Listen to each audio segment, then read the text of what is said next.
There has to be a plenary action. Okay? So kung hindi ma-actionan sa plenary, hindi pwedeng action, hindi makakapag-impeachment trial. Possible yun. Lahat ng gagawin namin, even the declaration of the senators sitting as an impeachment court, kailangan ng plenary action. Pero sir, some scholars were saying na kahit naka-adjourn ng Senado, kayo as ang role nyo bilang senador, pero when it comes to impeachment, may special role kayong ginagawa.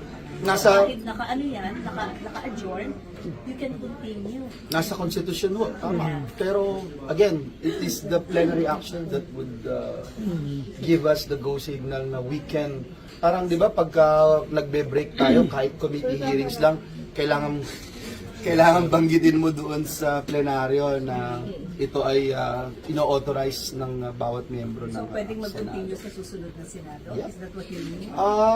Kung halimbawa matapos all things being again it's so hard for me to speak on just ito anticipation na po pwede mangyari etc. no, kasi lahat possible lahat subject to be questioned by anybody, any sector of the society. The scholars were saying, binabanggit ko rin na naman, pwede kayong convene as an impeachment court during the break. Merong pwede, merong hindi. Bakit sabihin hindi? I can give you all the arguments, both sides. Ang unang gagawin, pag-uusapan kung isasama to sa reference of business. I think that's the first step. Pag-ibigyan ko kayo Pinail, dinala. Nasa agenda ba ngayon? Wala. Ilalagay ba sa reference of business o hindi? Pag nalagay sa reference of business, another step, babasahin ba?